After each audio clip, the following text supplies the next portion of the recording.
Assalamualaikum warahmatullahi wabarakatuh. Selamat datang. Dapatkan manfaatnya dan bagikan kepada orang-orang yang kalian sayangi. Selamat menonton. Wassalamualaikum warahmatullahi wabarakatuh.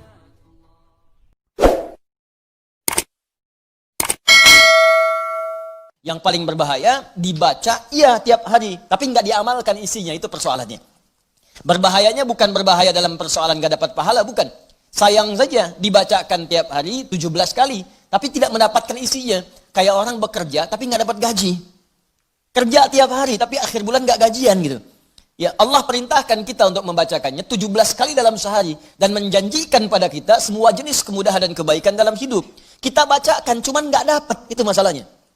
Nah, persoalannya kenapa orang tidak mendapatinya? Boleh jadi bukan karena tidak membacanya, tapi cara membacanya itulah yang tidak sesuai dengan yang diinginkan oleh Al-Quran dan isi surah itu sendiri. Karena itu coba kita gali bagaimana kemudian surah ini diurutkan ayat-ayatnya dan dijelaskan oleh Allah dengan untaian firman-Nya yang sangat luar biasa. Baik, di pertemuan yang lalu kita telah mulai dengan ayat yang pertama. Begini cara memahaminya. Al-Fatihah. Kalau kita ingin memulai bacaan Al-Quran, maka mulai dengan surah ini. Itu yang khusus. Al-Fatihah. Jika kita ingin mendapatkan semua jenis kebaikan dalam hidup dunia akhirat, maka mulai pahami ayat-ayat berikut ini. Cara memahaminya, satu, Bismillahirrahmanirrahim. Baik, Bismillahirrahmanirrahim. Amalkan bagian ayat yang pertama yang memiliki 5 makna dalam kalimat atau ayat yang telah disebutkan tadi. Huruf ba, kedua ismun, ketiga Allah, keempat ar-Rahman, kelima ar-Rahim. Ba yang memiliki 14 makna. Di antaranya di ayat ini ada makna yang terkait dengan ghayah, tujuan. Ada ilsaq, sesuatu yang lekat sekali, dekat, tak terpisahkan. Kemudian musahabah yang mengawasi kemanapun kita beraktivitas. Kemudian ada istighraq, sesuatu yang luas, menyeluruh, ya, tanpa kecuali. Lalu kita mengatakan bismillah, ba-nya kita sebutkan, ini artinya jadikan semua aktivitas kita tanpa kecuali, istighraq. Dari bangun tidur sampai tidur lagi, lakukan ghayah semua lillah karena Allah Subhanahu wa taala. Jadi kalau ingin dibukakan pintu kebaikan oleh Allah, Al-Fatihah, ingin semua dibuka baik, seluruh aktivitas kita, maka niatkan semua yang baik-baik karena Allah. Itu kunci pertamanya. Bangun tidur, niatkan karena Allah. Di begitu Anda bangun, niatkan semua aktivitas karena Allah Subhanahu wa taala. Karena itu saat kita bangun tidur, semua ditujukan karena Allah. Alhamdulillahilladzi ahyana ba'dama amatana wa ilaihin nusyur. Jadi kalimat pertama dengan akhir itu karena Allah. Alhamdulillah, terima kasih ya Allah, saya diberikan kesempatan hidup lagi saat ini. Padahal engkau bisa wafatkan aku dalam tidur tadi. Dengan izinmu, ya, sesuai dengan ajal darimu, aku diberikan semua kesempatan untuk hidup lagi. Alhamdulillah, semua pujian aku berikan kepadamu. Lillah. Di ujungnya, wa ilaihin nusyur. Maka sekarang aku akan beraktivitas mencari bekal sebagai persiapan pulang kepadamu. Wa ilaihi, untuk Allah Subhanahu wa taala. Makanya kalau Anda mengucapkan doa ini saat bangun tidur, kita sudah berjanji. Semua aktivitas di hari itu kita akan tujukan karena Allah saja. Mencari bekal, bukan karena yang lain.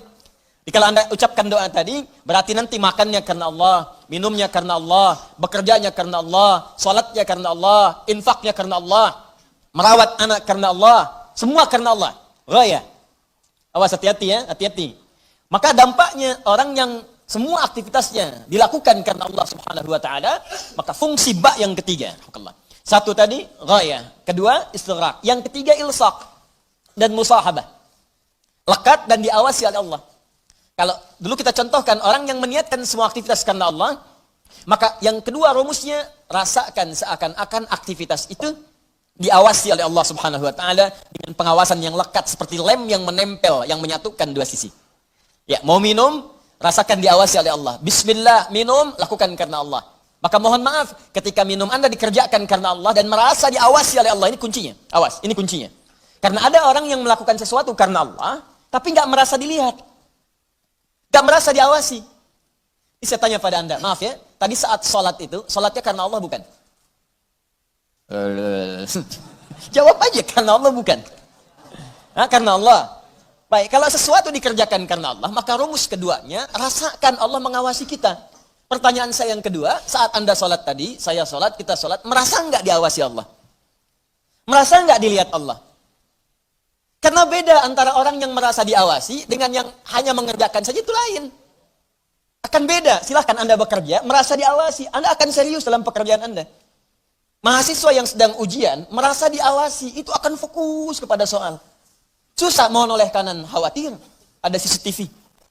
Mau noleh kiri juga khawatir, karena terawasi. Dia akan fokus. Makanya orang sholat itu kalau benar-benar sholatnya merasa diawasi, dia fokus, gak akan nengok kanan kiri. Gak ada istilahnya ketika takbir, Allahu Akbar. Tangannya gak sedekap nih. Tahiyatnya kok gerak-gerak ya.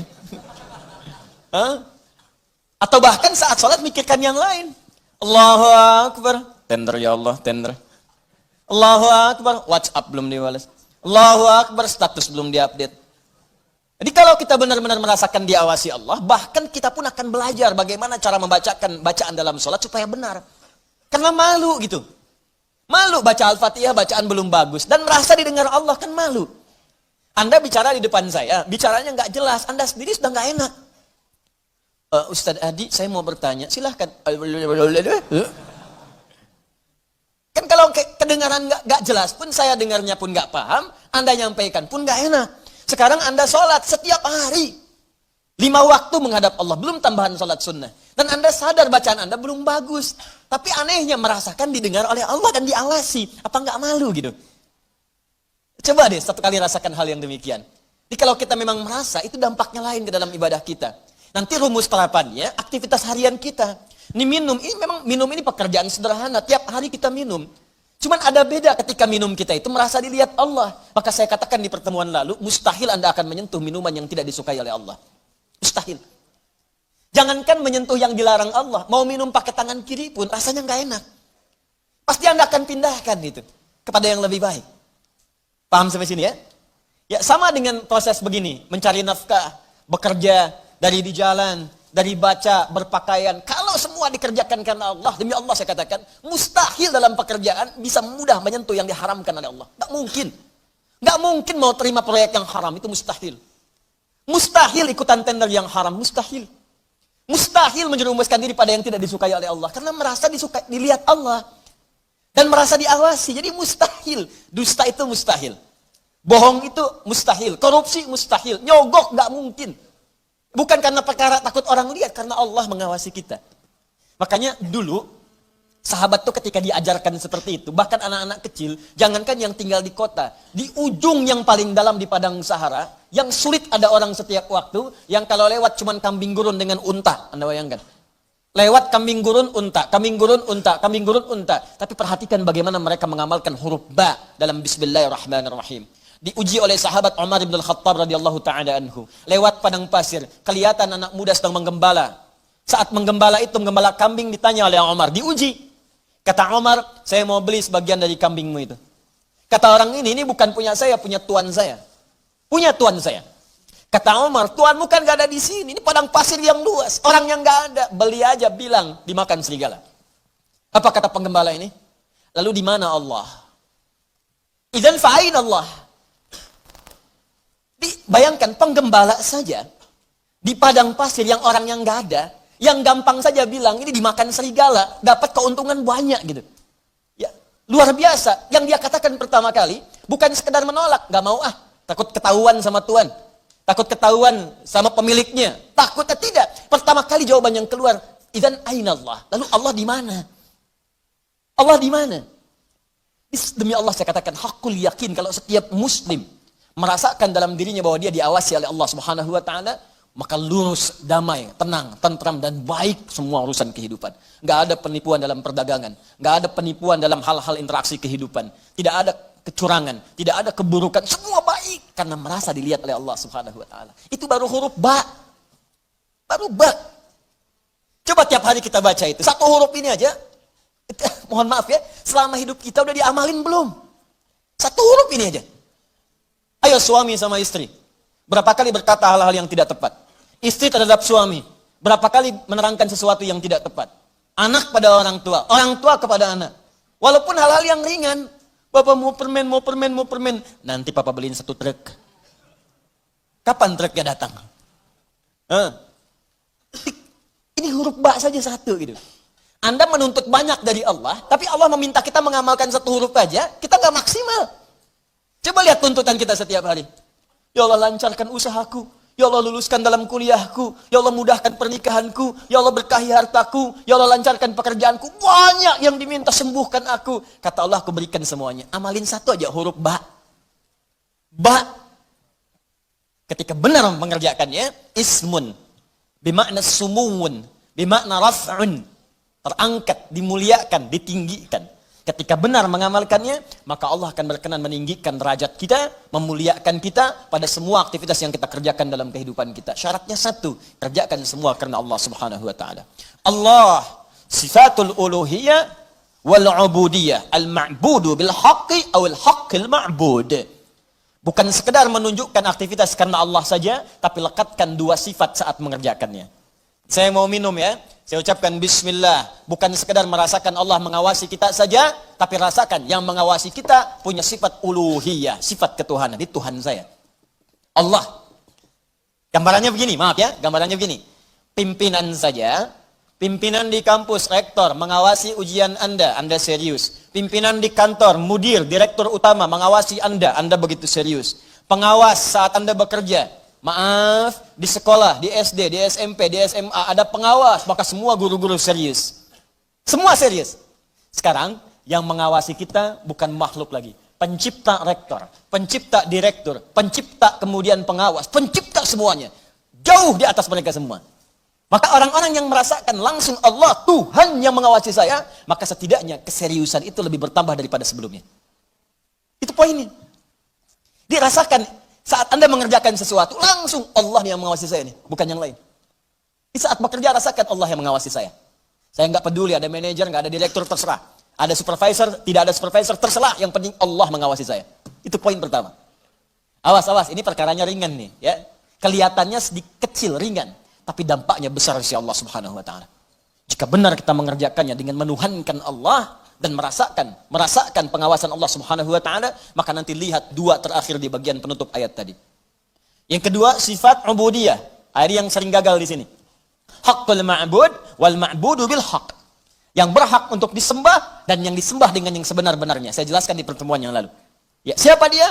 Allah. Sifat dari nama Allah yang kedua adalah sifat yang menjadikan semua aktivitas kita niatkan sebagai ibadah karena Allah yang dipertuhankan tadi.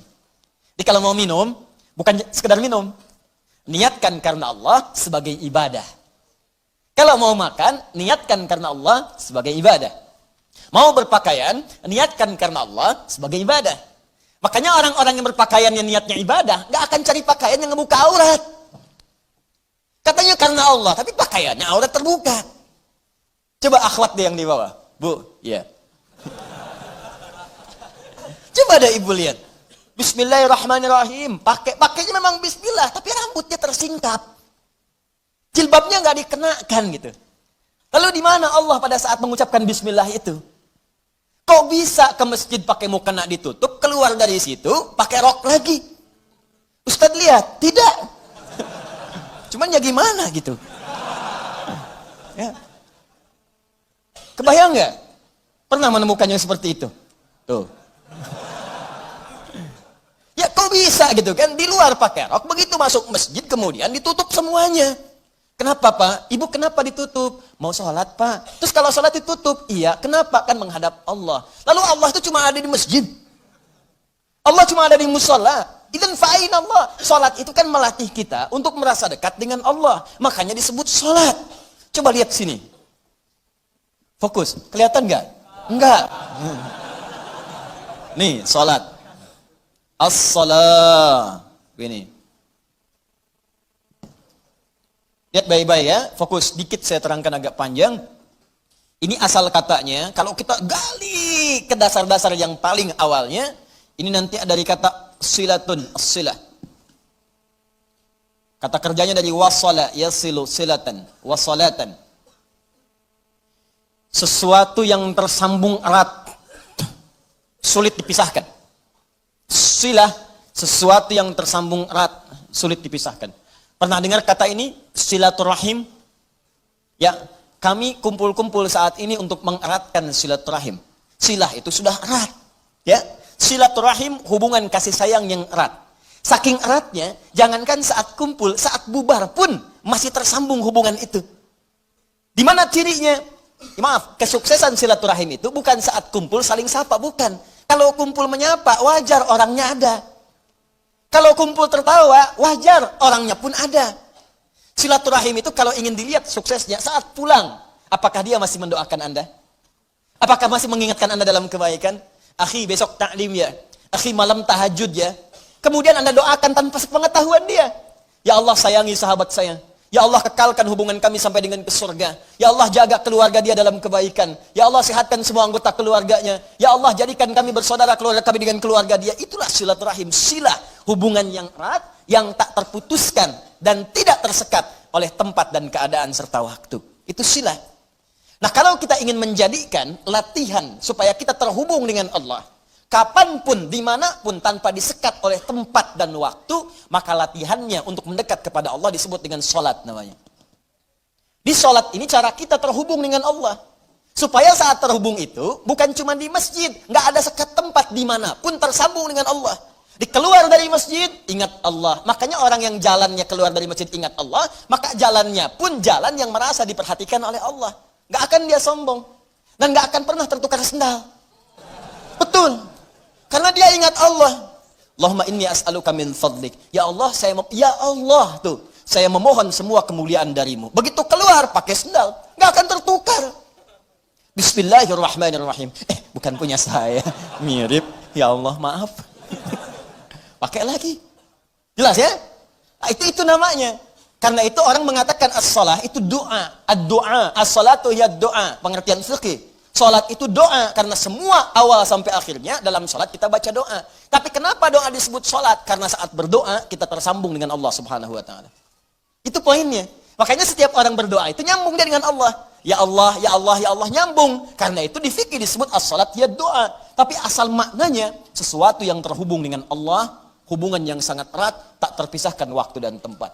Makanya aneh kalau ada orang sholat ke masjid, dari mulai rok mini, kemudian pakai mukena ditutup, keluar masjid, dibuka lagi.